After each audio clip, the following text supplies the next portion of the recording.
Bienvenidos a Susurros del Inframundo. Mi nombre es Elena Van Morten. Este podcast estará dedicado para esas personas que amamos el terror y sus historias, pero también a los que pertenecemos a la lista negra de Morfeo. ¿Qué quiero decir? Los que sufrimos insomnio y ansiedad. En esta semana de fiestas patrias aquí en México, les contaré leyendas mexicanas para celebrar nuestras tradiciones.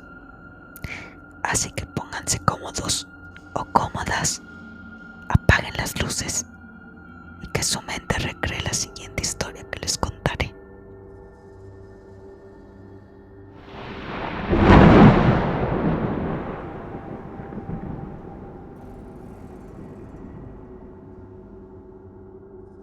Chihuahua.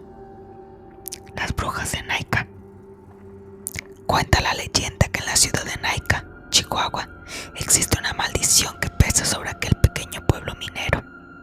El problema que allí reside es que la comunidad está plagada de brujas que atormentan a los habitantes.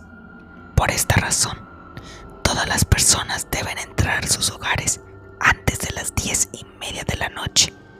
De lo contrario, serán atacados por las brujas, las cuales surgen desde las minas abandonadas en formas de bolas de fuego voladoras. Dicen que el 31 de octubre todas las personas escapan de Naica hacia otros pueblos, debido a que este día en particular se reportan desapariciones de niñas, incluso de aquellas que estuvieron en su casa desde temprano. Al parecer, estas malvadas hechiceras se llevan a las pequeñas para luego convertirlas en la nueva generación de brujas. Si las personas no toman las debidas precauciones, es muy posible que se arrepientan de por vida, si es que la conservan. Una de las historias que se conoce es la de Montserrat, quien era una muchacha devota, frágil, obediente y dulce. Todo el pueblo la apreciaba y sus padres la adoraban. Tenía la costumbre de llevar siempre una camelia en el pelo, a pesar de su corta edad, pues solo contaba con 16 años. Trabajaba en la panadería de Don Isidoro, un español panzón y apestoso que había llegado a la ciudad de Naica, deseoso de hacer fortuna, y lo había logrado.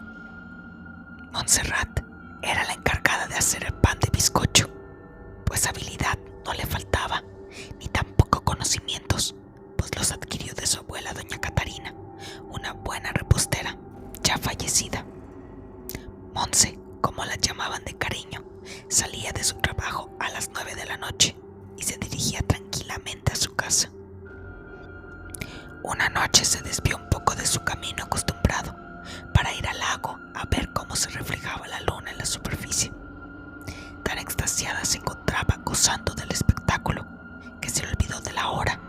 Cuando tomó conciencia de su impertinencia, la campana de la iglesia sonaba ya a las 12 de la noche. Montserrat observó que de las montañas mineras se desprendían bolas de fuego que se acercaban rápidamente a la ciudad. Trató de correr, pero no pudo.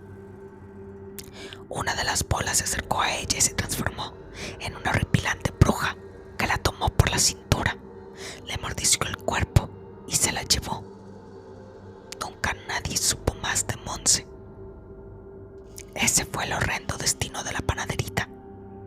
Sabemos esto porque desde su choza cerca del lago alguien vio todo, y fue confirmado cuando cerca del lugar encontraron una camelia marchita. Monse se había convertido en una espeluznante bruja de Naica.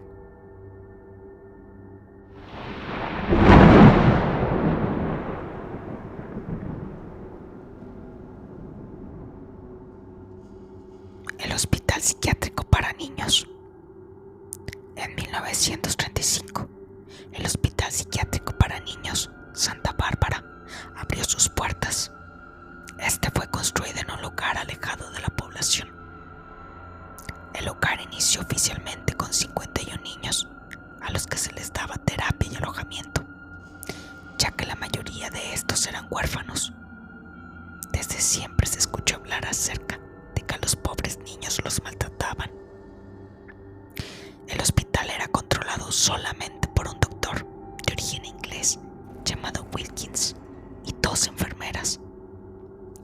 de estas era pareja sentimental del doctor. Los rumores del maltrato se comprobaron cuando en 1941 encontraron a 2 kilómetros del hospital los cuerpos de 2 niños que estaban a cargo del doctor Wilkins. Ambos cadáveres presentaban quemaduras, marcas de latigazos e incluso incrustaciones de madera en la piel.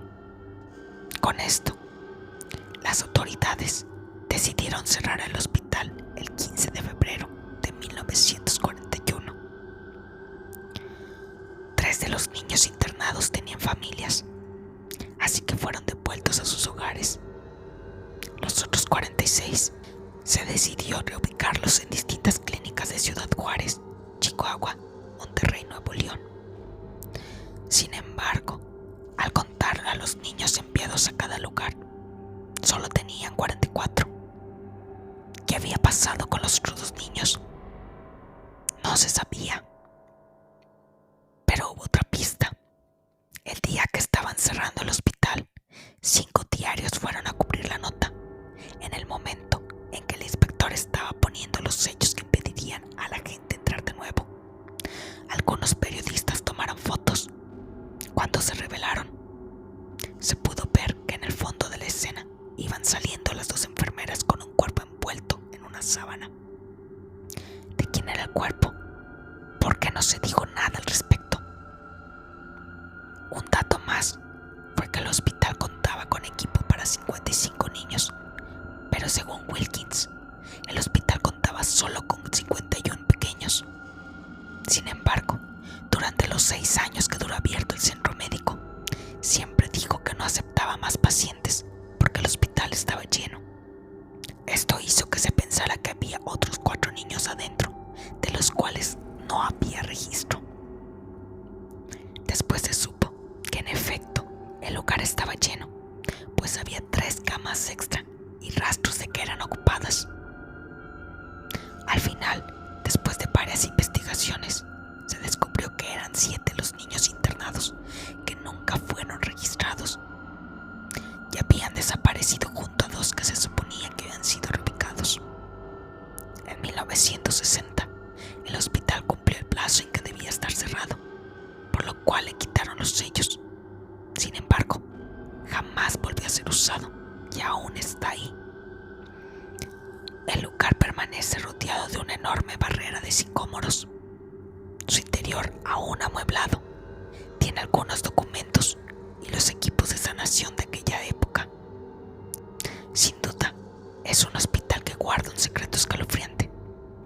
Se dice que hay personas que ven a los niños en las ventanas con sus caritas tristes y demacradas, pero las autoridades aseguran que no hay nadie. Algunos más valientes se han acercado más al lugar, pero no entran, pues desde afuera se escuchan los gritos de los pequeños, llorando, pidiendo que dejen de pegarles, y en los casos más extremos, golpeando la puerta desde adentro, pidiendo que los saquen de ahí. Cuando alguien se asoma, descubre que no hay nadie, pero se siguen escuchando las voces de los niños. A diferencia de las ánimas de otros pequeños, estos no ríen, solo sufren y piden ayuda, sin que nadie pueda sacarlos de ahí, pues son almas que penarán por siempre, entre el dolor y el miedo.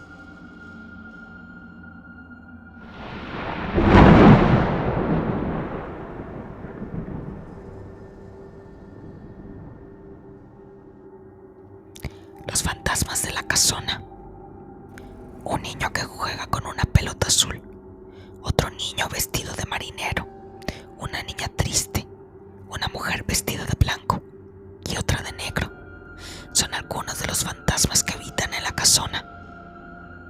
Ellos han sido testigos de los cambios de esta mansión, construida por el general Luis Terrazas. Se dice que la edificación de esta casa se inició en 1888 y se terminó en 1893. Don Luis la hizo para vivir con su familia y sus 12 hijos. Uno de ellos falleció en otra casa por un disparo accidental que le arrebató la vida. Después de eso, el general mandó deshacer deshacerse de todas sus cosas. Pero ese niño ahora habita en la casona y deambula por la terraza de la casa. E incluso hay personas que lo han visto bajar por las escaleras jugando con una pelota azul. La casa fue heredada a Elena, hija del general, casada con Rafael Orcasitas, quien por su apego a la iglesia prestó lugar a las Hermanas de la Caridad del Verbo Encarnado. Esto sucedió durante la persecución religiosa, pues por mandato las escuelas y colegios religiosos habían sido cerrados, al igual que los templos. Años después hubo presencias angelicales y demoníacas. La casa se convirtió en internado en el Instituto América, y de ahí se ha asociado que algunos de los aparecidos son ángeles que deambulan por el lugar. A las niñas que en ese entonces estudiaban ahí las asustaban los chirridos de alguna puerta que se abría, o se escuchaban ruidos y pasos. Contaban que a veces veían los fantasmas de otras niñas que corrían por todo el edificio, que hasta hoy siguen apareciendo. Pero esta casa no solo fue convento e internado, también fue convertida en un burdel de pueblo. Esto gracias a la filmación de la película El Principio. En ella Lucha Villa era la madame y la que regenteaba a las muchachas. De esta situación se desprende la leyenda de que también demonios deambulan por el edificio.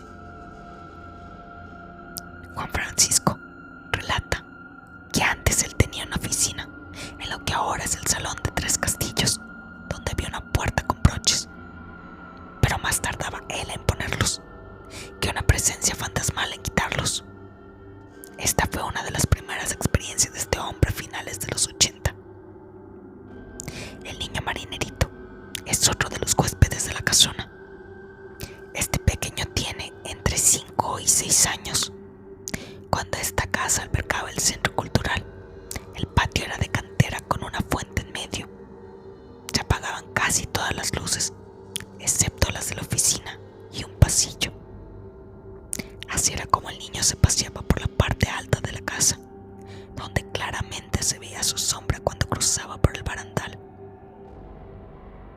Incluso algunos trabajadores relatan que tras una posada, una persona se quedó mirando el domo que tenía un espejo.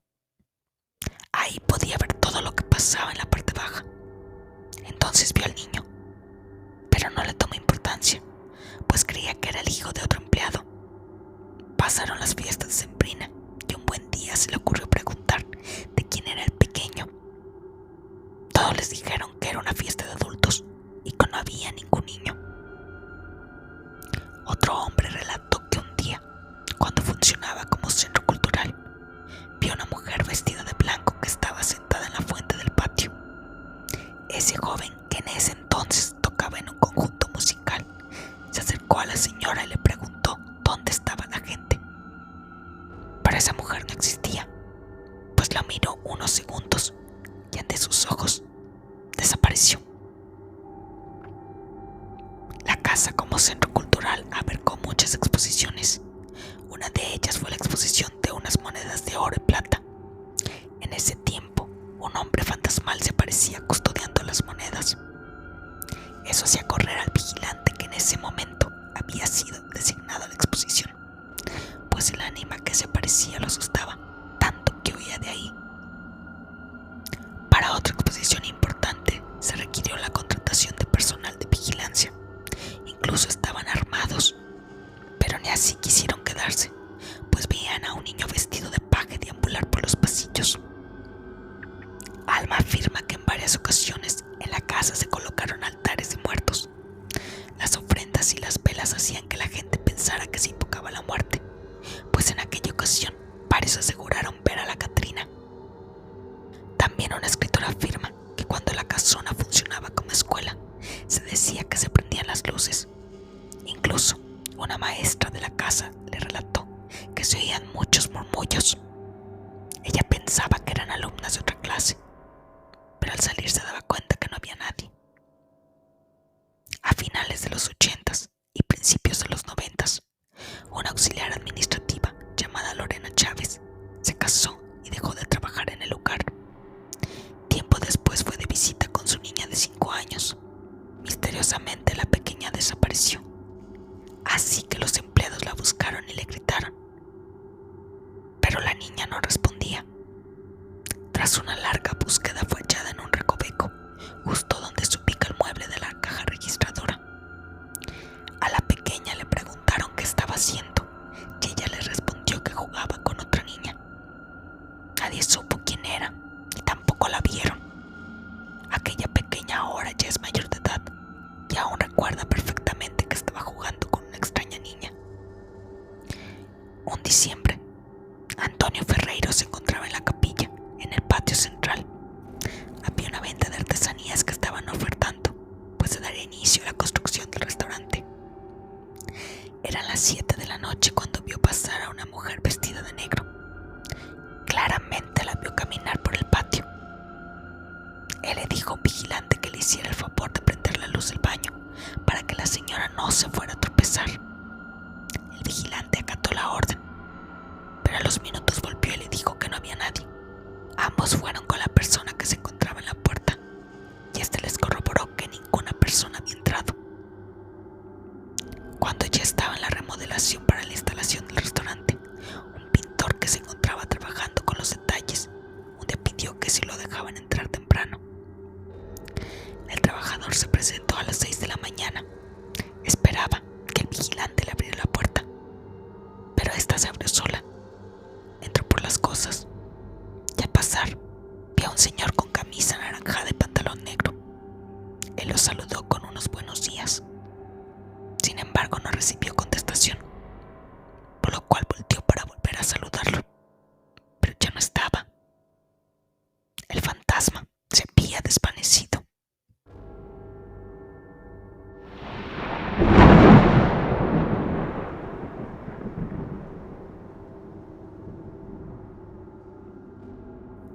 La leyenda de Teporaca, el hachero. En Tomochi, Chihuahua, existe una leyenda aterradora que ha pasado de generación en generación.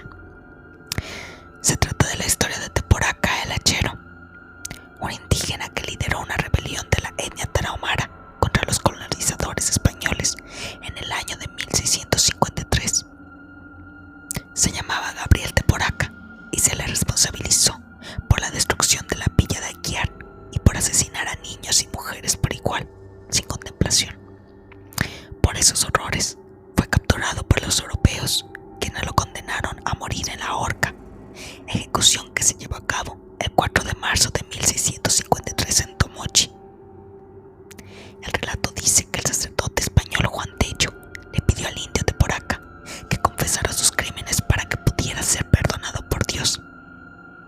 Sin embargo, el hachero se negó y exigió que lo colgaran sin mucho protocolo. Añadió que no tenía ninguna intenciones de conocer a Dios, porque estaba con el diablo. El líder indígena murió colgado y los españoles ordenaron que su cuerpo permaneciera expuesto en la horca para que todo el pueblo aprendiera la lección. El cadáver fue consumido por las alimañas, los gusanos y las aves de rapiña. A raíz de la muerte del hachero, comenzó la leyenda. Los lugareños de Tomochi dicen que el alma del indio no fue recibida en el cielo, sino que quedó vagando sin rumbo fijo. Era una forma de castigo para él por haber asesinado a personas inocentes, incluidos religiosos. Entonces, Teporaca se manifestaba emitiendo sonidos similares a los de un cuerpo, o a través de lamentos y quejidos que se escuchan en los precipicios de las montañas cercanas. Es un sonido parecido a la súplica, a la tristeza por haber muerto sin arrepentirse de sus crímenes. También algunos testigos de la localidad mexicana afirman haber visto la figura del hachero colgando de un árbol, tal como fue ejecutado. Mientras pende de la cuerda, le pide a los transeúntes que lo bajen para que puedan finalizar su pena y alcanzar la paz que debería darle la muerte. Aunque es una leyenda muy conocida, poco a poco ha perdido fuerza, pero aún hay gente que debe movilizarse entre otros pueblos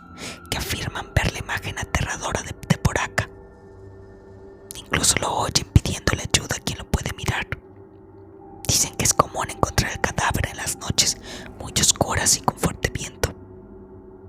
La leyenda de Teporaca el hachero ha servido tanto para asustar a los niños que se portan mal como para atraer la atención de los turistas, quienes se sienten fascinados por este mito, mientras que los residentes de Tomochi todavía creen que el alma de ese indígena guerrero vaga sin encontrar la paz.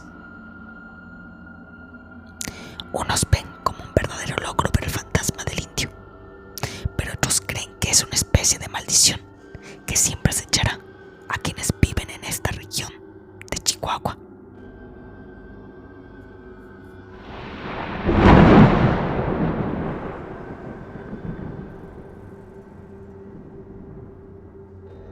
La maldición del cura. En Rosales, durante 1811, vivía un cura muy querido por los habitantes de la región. Cuentan que el padre José María Carrasco, quien andaba por los 60 años, aunque respetado por toda la gente del pueblo, era un muy celoso guardián de las buenas costumbres que enseñaba la iglesia por aquellos años de principios del siglo XIX. Al padre lo rodeaban muchas envidias, pues don Chema era el deshacedor de ofensas en el pueblo y metía su religiosa nariz en todos los conflictos, lo que le acarreó la enemistad de muchos, en especial del alcalde. La gota que derramó el vaso fue la llegada al pueblo de un señor llamado don Antonio Ampudia, quien vino con su esposa, la cual se daba aires de marquesa sin serlo, además de 4 hermosas hijas que hicieron perder la cabeza a todos los muchachos en Santa Cruz. También llegó con ellos el hijo de la familia, Tomás, un joven parrandero a más no poder. El comportamiento de esa familia fue todo un revuelo, pero el cura, quien se había mantenido al margen, se metió cuando Tomás se enredó en amoríos con Lucita Torres, la más querida hijada del religioso. Entonces se generó un combate que dividió el pueblo y el escándalo estalló cuando el gobernador de la Nueva Vizcaya mandó a un visitador para que se informara acerca de los supuestos hechos relatados en una carta en la que se acusaba al padre Carrasco de conspirador. El tal visitador, llamado don Francisco de la Serna, fue a hablar con el cura para aclarar el caso. La velada se prolongó hasta las 3 de la mañana y como había bebido demasiado vino, no pudo irse. Así que tuvo la mala suerte de aceptar la invitación del párroco para quedarse a dormir en la casa parroquial. A la mañana siguiente, todo parecía normal, pero al ir el cura a despertar a la visita, lo encontró muerto, sin poderle darle auxilio, pues en el sueño había fallecido. Se sabe que al parecer fue un ataque cardíaco. Pronto la ponzoña de la gente comenzó a acusarlo, enviándole una carta al gobernador, afirmando que el párroco era el asesino. Se dijo que Francisco de la Serna había sido envenenado por don Chema Carrasco, así que el gobernador lo mandó a encarcelar. La admiración hacia el párroco pronto se transformó en odio. El padre fue atacado por todos los civiles. Por eso, sin soportar más su ira, dijo: pueblo malagradecido, yo los maldigo, y el polvo de su tierra deseo que me acompañe más, que el santo Dios todopoderoso los condene al fuego. Carrasco fue conducido por un soldado que lo llevó hacia la capital del estado. Lo había montado en un burro, con la cabeza viendo la cola del animal. La multitud que salió a verlo en la calle lo rodeó con burlas e insultos. El cura lloraba y se le veía realmente triste. Dicen que, desde que el padre fue expulsado de la villa de Santa Cruz de Tapalcomes, o en Rosales, en ese poblado se respira muerte. Cuenta que se habla en voz muy baja, como si se temiera molestar a algún enfermo. Los jóvenes suspendieron sus rondalles. El carnaval no tuvo a nadie interesado en participar. Y el miércoles de ceniza, cuando el nuevo clérigo marcaba a los fieles, las mujeres lloraban sin saber por qué, y los hombres se sentían muy deprimidos. Entonces llegó el fatídico día en el que muchos habitantes de Santa Cruz vieron cumplida la maldición del padre. Ese viernes de Dolores, el templo se llenó de feligreses. Alguien había construido un ramaje de pinos sobre el altar celebración. Y a un lado, la Virgen Dolorosa desclavaba las manos del Cristo crucificado con angustia. Vinieron de todos los ranchos. Los vecinos del pueblo estaban ahí. No cabía nadie más en el templo. Parecía que la gente había asistido para cumplir la expresión de alguna culpa muy grande. Una de las velas se dobló y la llamita alcanzó un tronco resinoso. El fuego se multiplicó hasta alcanzar el techo de madera, que de inmediato ardió también. Todo ocurrió muy rápido. La gente apretujada no podía salir y la lumbre hizo presa a la multitud. Gruesas gotas de resina caían sobre las personas y se incendiaban sus ropas en medio del terror más profundo. Todos adentro querían salir y los de afuera luchaban por entrar para salvar a sus seres más queridos. Era un infierno. Después de demostrarse la inocencia del cura Carrasco, se fue a predicar a otro lugar y en una misa bajó del púlpito para pedir, llorando, la clemencia de Dios para un pueblo impío. En 1940 se reconstruyó la iglesia de Rosales y encontraron a varios muertos el mismo día en que el cura oró por el perdón de ese pueblo maldito.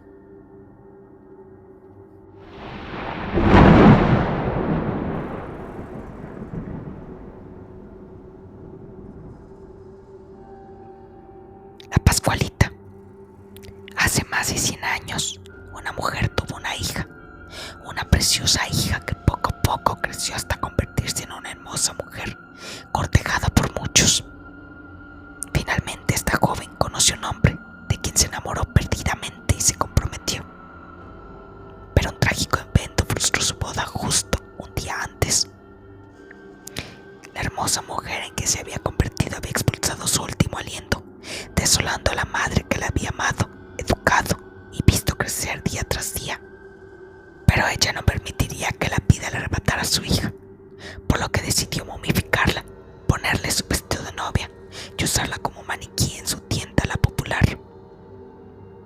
Ahora su hija podría ser para siempre la novia que nunca llegó a ser, congelada en el tiempo, cautivando a todo el pueblo con su innegable belleza. Esta leyenda nace en el año 1930, cuando una mujer llamada Pascual Esparza colocó frente a la vidriera de su tienda de vestidos de novia un maniquí impresionantemente realista. Sus ojos profundos, manos sumamente detalladas con nudos, pliegues y hasta huellas digitales, y un rostro de expresión muy natural, han hecho eco de una fantasiosa historia que se mantiene vigente hasta hoy.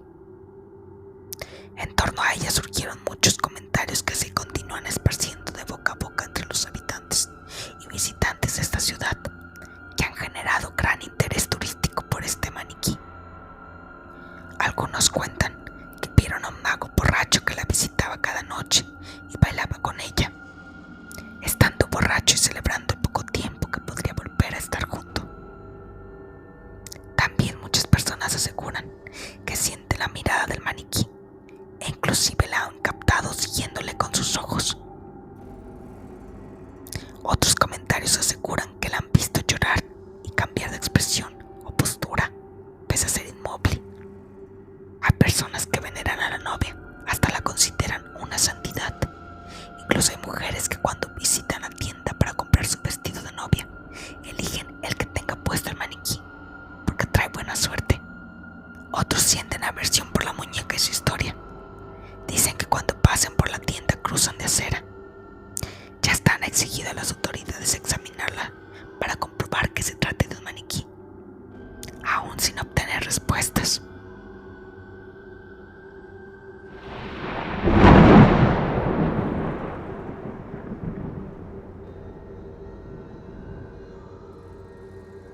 Jalisco. El reloj de la muerte. Esta leyenda urbana habla del famoso reloj del Hospicio Cabañas, que fue admirado por los habitantes de la ciudad al ser construido. Pasado meses de su instalación, el reloj comenzó a presentar fallas, deteniéndose sin explicación alguna, y así como paraba, al rato comenzaba a funcionar otra vez. Esto sucedió durante un tiempo, sin que nadie lograra dar respuesta al misterio. Podía detenerse a cualquier hora del día o de la noche, sin ningún patrón. A la par de esos hechos, los niños del hospicio comenzaron a morir. Las monjas se percataron de que esto ocurría cuando el reloj se detenía. En 1952, el reloj de la muerte fue mandado a destruir.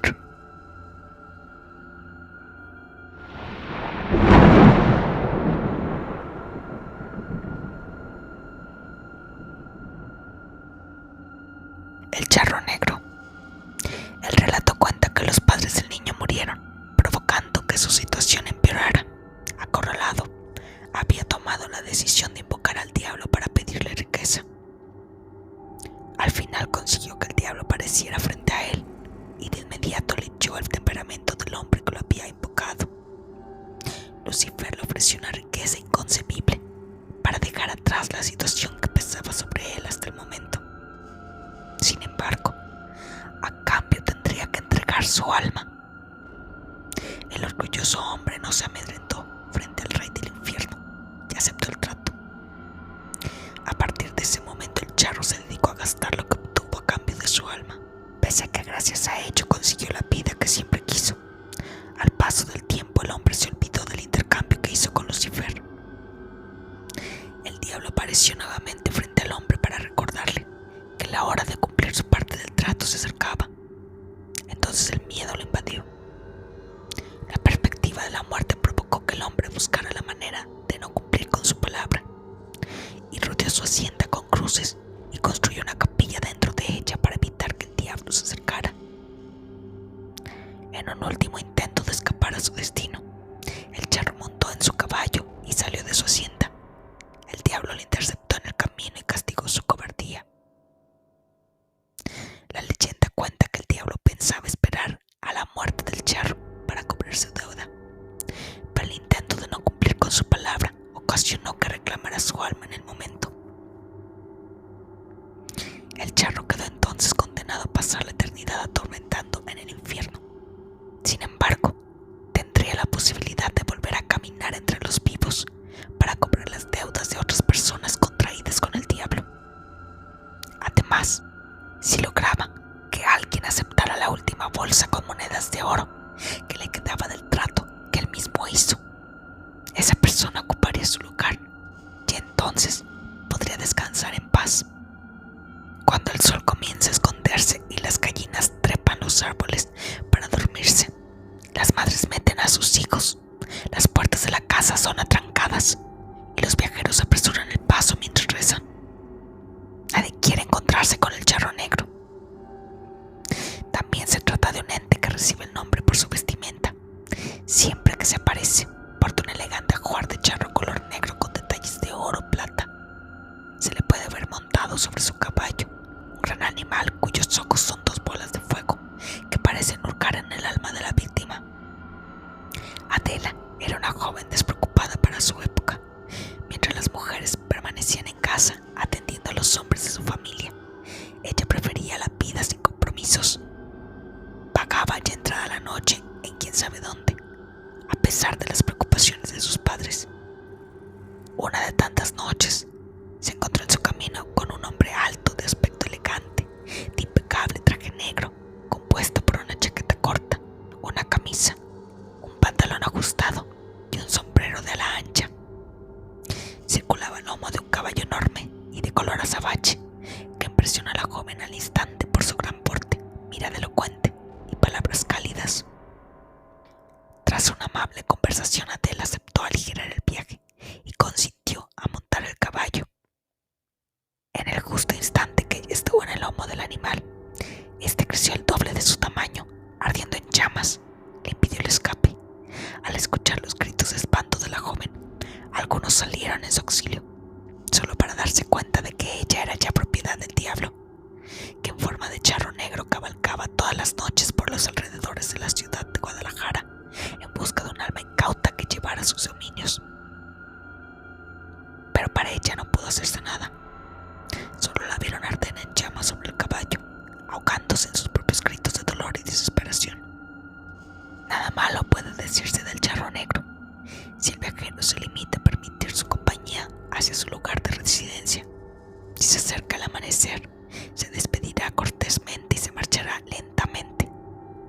igual que si el sendero que recorre lleva a las cercanías de una iglesia.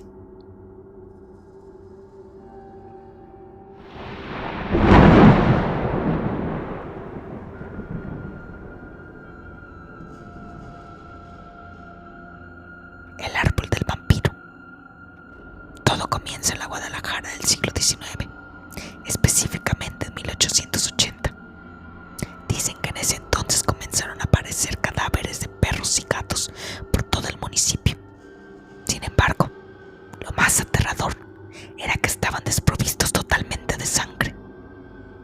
Si esto ya preocupaba sobremanera a la población, el pánico se generalizó cuando se encontraron cuerpos humanos en las mismas condiciones. Tanto los locales como las autoridades coincidieron en que se trataba de un vampiro y organizaron vigilias para capturarlo. Lo buscaron durante mucho tiempo, sin éxito, mientras el terror se seguía apoderando de la ciudad. Finalmente, en los últimos meses del año, una de las avanzadillas tuvo éxito y lo capturaron. Una sabia vieja curandera del pueblo les dijo que la única manera de acabar con él era clavándole una estaca en el corazón, tallada a partir de la rama de un camichín. Después de matarlo, la gente lo enterró en el panteón de Belén. Como temían que la horrible criatura fuera a resucitar, colocaron una losa de piedra muy grande y pesada para evitar que escapara. No obstante, la losa se rompió al poco tiempo, dejando pasar una rama viva de camichín, la cual comenzó a envolver la tumba con su tronco y raíces. Este fenómeno inexplicable conmocionó a todos, pero dejaron crecer el árbol. No fuera a ser que si lo cortaban, despertarían algo peor. Hoy en día, el árbol del vampiro permanece en el panteón, pero se dice que cuando caiga, el vampiro será liberado y aterrorizará de nuevo a los pobladores de Guadalajara.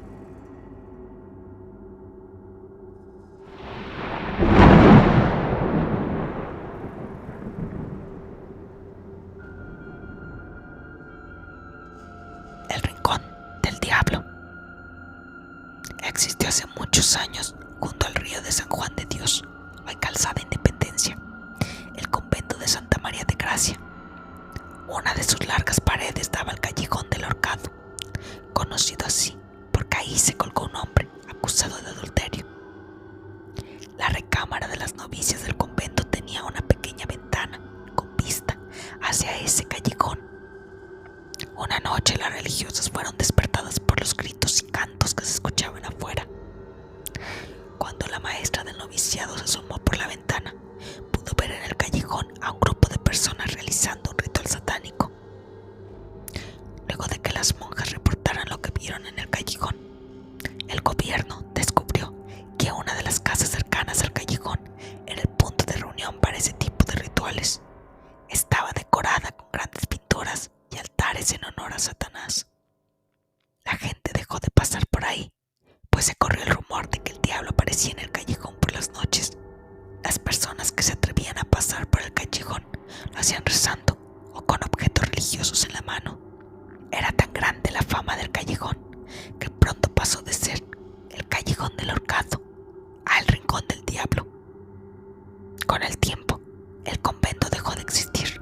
La casa de los rituales satánicos pasó a convertirse en el edificio de la Secretaría de Turismo y el gobierno terminó por instalar en el callejón una fuente con estatuas de niños que con su alma pura logran ahuyentar a los espíritus malignos.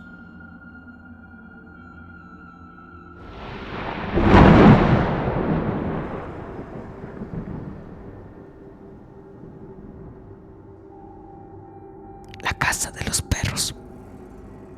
A principios del siglo XX, don Jesús Flores, de 70 años, se casó con una joven llamada Ana González, con quien después de la boda viajó hacia Europa. El barco en el que viajaban estuvo a punto de naufragar y el matrimonio aseguró que si uno de ellos sobrevivía, rezaría en cada aniversario luctuoso del otro.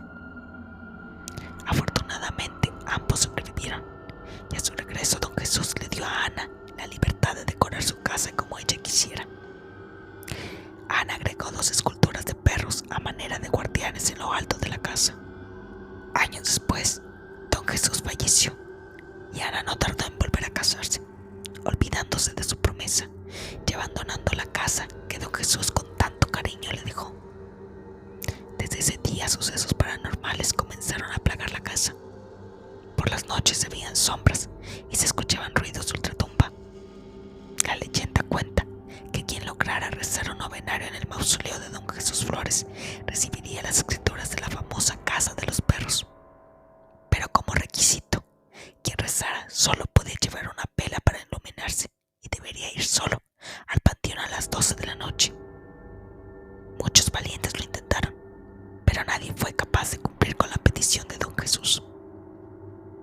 A mediados de los 90, el gobierno del estado adquirió la propiedad, que ahora es el Museo del Periodismo y las Artes Gráficas.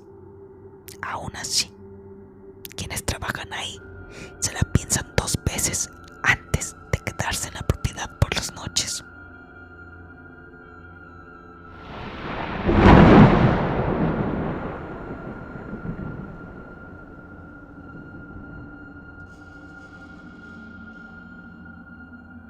Yucatán.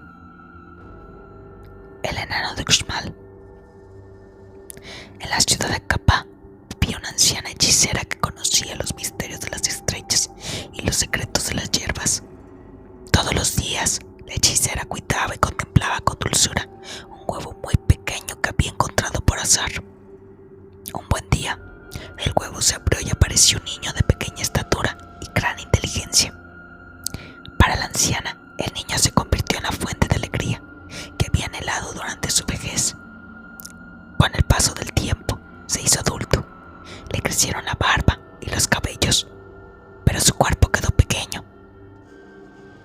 Aún así, la sabia mujer nunca perdió la esperanza de que su amado hijo lograría convertirse en un poderoso rey. La longeva señora pasaba la mayor parte del tiempo junto al fogón, porque cuidaba con celo un tuncul, un instrumento musical que allí tenía escondido. El astuto enano, aprovechando un descuido de ella, encontró el tuncul entre las cenizas. El sonido que logró emitir con él fue tan fuerte que llegó hasta el palacio del rey de Uxmal. Precisamente era esa la señal de una terrible profecía que anunciaba el fin de su reinado. Por tal motivo, el rey decidió indagar con el mismo enano si existía alguna manera de librarse del terrible vaticinio. El enano le respondió que mandara construir un camino desde Uxmal hasta Capa, y cuando el camino estuviera terminado, él regresaría con la respuesta. Tan pronto el camino quedó listo, el enano puso una nueva condición: romper un cocoyol en la cabeza de ambos. Aunque el rey aceptó el desafío, insistió en que el enano fuera el primero en someterse a la prueba. Determinado a superar este obstáculo, el enano recurrió a la anciana hechicera en busca de su ayuda.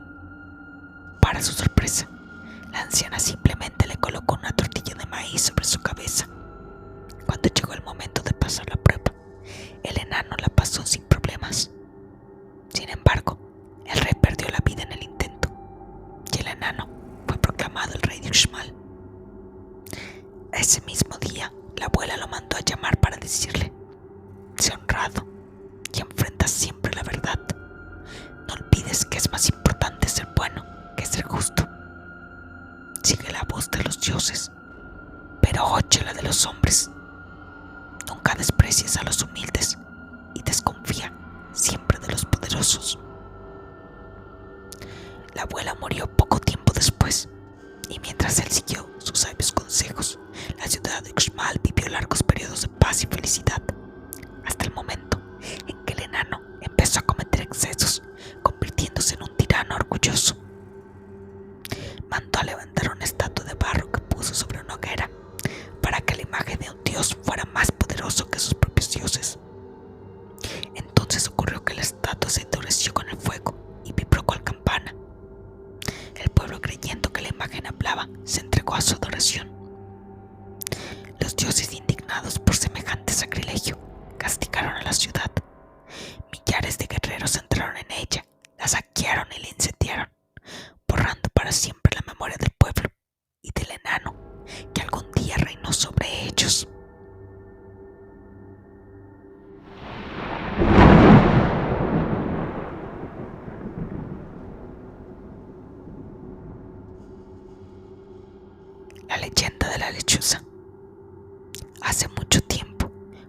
hermosa joven dio a luz a una bella niña de ojos azules y cabello rojo como el fuego.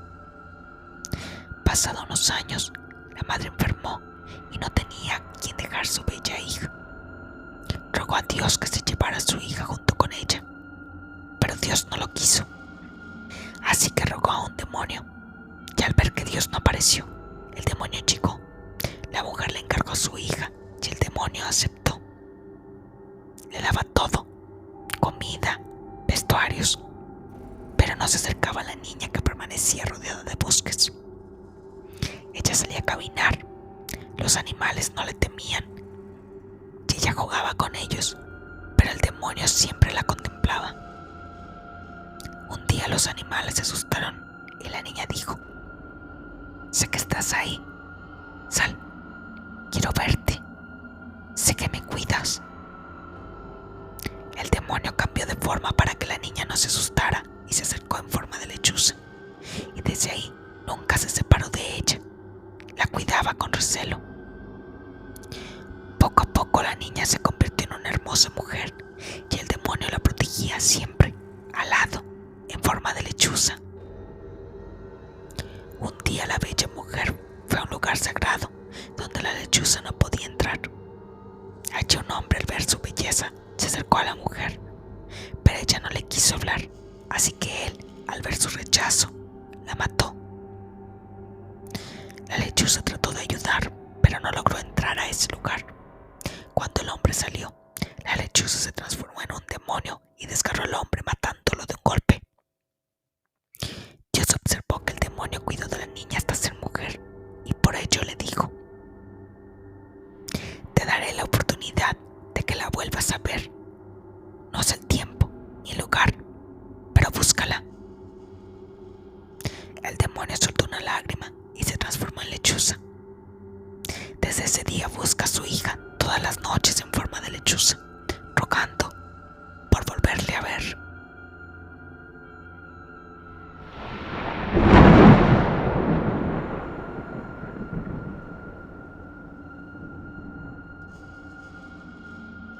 La mestiza sin cabeza. Isabel era muy hermosa e inteligente. Muchas eran las virtudes que la caracterizaban. Cocinaba, planchaba, limpiaba la casa y atendía muy bien a su esposo Manuel, un hombre humilde y muy trabajador. Sus vecinos la consideraban muy trabajadora y buena gente, pues siempre estaba dispuesta a ayudar al prójimo. Sin embargo, Isabel escondía un oscuro secreto. Era una gran conocedora de las artes mágicas de los guayes y brujos del antiguo y desconocido Mayab. Los días martes y jueves eran los preferidos por esta mujer para convertirse en algún ser terrorífico antes de salir a las casas de Aquil y otras poblaciones del sur del estado a espantar e infundir temor entre los pobladores. Para no ser descubierta por el ingenuo de su marido, la hechicera esperaba hasta que se durmiera para untarle en la nuca una poción mágica que hacía con epazote y otras poderosas hierbas, que ocasionaban que Manuel no despertara sino hasta la mañana siguiente. La poderosa hechicera poseía el poder de convertirse en cualquier ser maligno, como el guay chivo, el guay quequén, el guay mis y otros tipos de guayes. Sin embargo, la forma que prefería adquirir era de una mestiza sin cabeza. Para deambular por las calles oscuras y asustar a las personas hasta causarles ataques de nervios. No les hacía ningún daño, solo se divertía asustándolos. En una ocasión, la bruja fue perseguida por un misterioso hombre al que apodaban Soy Guay, que significa cazador de brujos, y quien le venía siguiendo el rastro desde meses atrás sin dar con su paradero. Entonces, sin que la mala mujer se diera cuenta, la vio entrar a la casa que compartía solo con su esposo Manuel, ya que no tenían hijos. Al día siguiente, Son Guay esperó que el hombre se dirigiera a su trabajo como cargador de pencas de Enneken en la finca de San Anselmo. En ese lugar, el hábil cazador de seres sobrenaturales se acercó a Manuel y le contó lo que su esposa acostumbraba hacer durante las noches de los martes y jueves de cada semana. El trabajador se negó a creer lo que el extraño sujeto le decía, pero Songhai le dijo que se lo comprobaría, pero tenía que seguir ciertas indicaciones. Manuel aceptó, debido a que quería comprobar que era verdad. Entonces el cazador le dijo que debía bañarse a manera de purificación con agua virgen traída de algún cenote o gruta y debía mezclarla con hojas de hierbabuena, y que cuando llegara la noche debía untarse en la nuca y en los ojos una pomada que el mismo Songhai le proporcionó para no caer en el hechizo de su mujer. Manuel siguió las indicaciones al pie de la letra, y al llegar la noche de un martes se untó la pomada en la nuca y en los ojos. La hechicera, desconociendo lo que se tramaba en su contra, siguió con su malintencionado pasatiempo asustar gente en los pueblos cercanos. Se acercó a Manuel, que se hacía dormido, y le untó la poción de hierbas que había preparado para adormecerlo profundamente. Pero el hombre no cayó esta vez en la brujería, pues ya se había aplicado el antídoto. El pobre esposo logró ver cómo su mujer salía al patio de la casa a dar brincos eufóricamente. Al mismo tiempo pronunciaba palabras extrañas en un antiguo idioma solo conocido por los brujos, pero mezclado con maya. De pronto se detuvo y se tomó por los cabellos. Giró en 9 ocasiones su cabeza a la izquierda y después 9 a la derecha, para luego quitarse la cabeza fácilmente. Su cuerpo seguía con vida, pero su huipil se manchaba con sangre fresca que emanaba de forma abundante en su organismo. Entonces se disponía a realizar sus fechorías. El pobre hombre estaba a punto de desfallecer por lo que su mujer hacía durante las noches, pero recobró la valentía y juró vengarse de ella. A la mañana siguiente se despertó y vio a su mujer durmiendo a su lado tranquilamente como si nada hubiera pasado. Pero Manuel ya estaba pensando cómo deshacerse de su compañera. Buscó a Songhai para contarle lo sucedido y le habló de su deseo de venganza. Entonces este le dijo que tenía que hacer lo mismo que la ocasión anterior, pero esta vez esperaría que el espectro se retirara para untarle sal a la cabeza que dejaba tirada en el suelo. Así lo hizo Manuel, y a su regreso la mestiza se dispuso a ponerse la cabeza, pero sintió un fuerte ardor que empezó a carcomerle las carnes. Lo intentó varias veces sin poder lograrlo. No le quedó más remedio que escapar con rumbo desconocido, abandonando su cabeza para siempre. Así lo hizo Manuel, y a su regreso la mestiza se dispuso a ponerse la cabeza, pero sintió un fuerte ardor que empezó a carcomerle las carnes. Lo intentó varias veces sin poder lograrlo. No le quedó más remedio que escapar con rumbo desconocido, abandonando su cabeza para siempre. El esposo, para evitar que el cuerpo errante regresara por la parte faltante, quemó la cabeza y la ceniza la esparció por rumbos apartados. Para evitar sospechas de los vecinos por la desaparición de su mujer, les dijo que lo había abandonado porque no pudieron tener hijos. Aún se cuenta que en varias poblaciones de Yucatán se aparece la mestiza sin cabeza para provocar temor entre sus pobladores.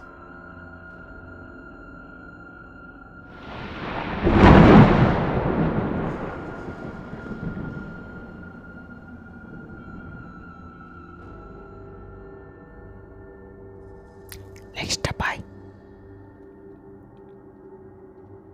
Según cuentan varios yucatecos, se dice que la leyenda de la Ixtabay se refiere a una mujer hermosa, cuyas apariciones por lo general son en las noches, y esto suele ser en los caminos donde hay cerca un árbol de ceiba, considerado como un espíritu maligno en forma de mujer, que embrujaba a los hombres con cánticos, frases dulces de amor, y los seduce hasta el punto de acabar con la vida de su víctima.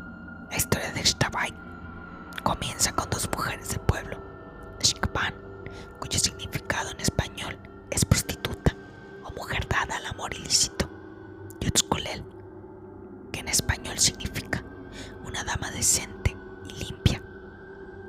Se cuenta que el Ixtabán estaba enferma de pasión, por lo que le entregaba su cuerpo a todo hombre que se lo pidiera. En cambio, Utzculel era virtuosa respetuosa y bondadosa. Además, nunca había cometido pecado amoroso.